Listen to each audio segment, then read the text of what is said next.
Bonjour à tous, aujourd'hui je vais vous parler de Godzilla Minus One, un film qui est ressorti le 17 janvier pour 2 semaines, puisqu'il était déjà sorti fin décembre pour 2 jours, et que Godzilla en fait c'est une série de films, des films japonais à la base, il y a eu des films américains mais voilà, ce sont des films japonais qui ne sortent d'habitude qu'au Japon, mais là on avait une sortie pour 2 jours parce que les distributeurs voulaient pas mettre énormément d'argent dans un truc typiquement japonais, et donc ils avaient fait 2 jours de diffusion. Et en fait, comme les cinémas étaient pleins pour voir le film, du coup, ils ont décidé de le ressortir pour 2 semaines à partir du 17 janvier. Et là, dans beaucoup plus de salles.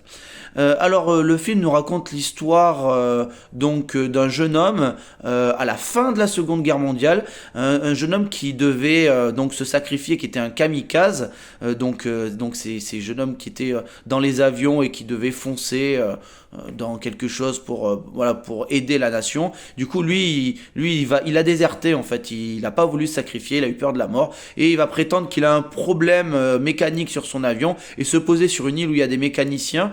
Et au moment où il va poser son avion, l'île va être attaquée par Godzilla. Alors je rappelle que Godzilla, c'est un espèce de grand lézard qui ressemble un peu à un dinosaure, donc c'est un dinosaure géant. Voilà. Et que du coup, l'île elle est attaquée et il restera donc que 2 personnes qui ont survécu, donc lui et un mécanicien. Et donc lui, donc le déserteur, lorsqu'il va revenir au pays, va être confronté au regard des autres. Pourquoi tu t'es pas sacrifié pour nous, etc. Et Godzilla va bien sûr réapparaître. Alors, qu'est-ce que j'ai pensé du film? J'ai été très déçu parce que pour le coup, c'est un film qui a eu beaucoup d'échos et j'avais entendu beaucoup de critiques très positives, notamment sur l'écriture des personnages et ce que ça disait sur le Japon d'après-guerre. Moi, ce côté-là, je l'ai pas trouvé très bien fait, hein.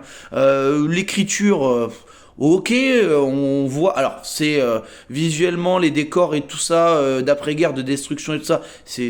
Ça, c'est très beau. Mais par contre, l'écriture des personnages, je suis désolé, mais moi, j'ai pas trouvé que ça racontait beaucoup de choses et certainement pas que c'était hyper profond dans le développement psychologique des personnages, dans le traumatisme de l'après-guerre du... Non, faut arrêter. Non, les personnages sont pas si bien écrits. Déjà le héros il est pas charismatique pour un sou. Oh, il y a un ou deux personnages sympathiques parce qu'ils sont hauts en couleur. Alors on est dans l'acting, c'est beaucoup de surjeu, ça crie sans arrêt. Alors c'est voilà, prestation, c'est très japonais hein, dans la façon de jouer hein, la comédie, mais voilà, les personnages m'ont vraiment pas convaincu. Et malheureusement, c'est ce qu'on voit le plus dans le film. Hein. En fait, c'est un film de Godzilla, mais on suit surtout les personnages qui vont combattre hein, le Godzilla, notamment. Et alors, par contre, c'est vrai. Donc ça représente 80% du film. Hein. Et les 20% de combat, là où il y a Godzilla, quoi. Ça, j'avoue que c'est super. Déjà visuellement c'est très beau, il y a 15 millions de budget mais on a l'impression que c'est un film à...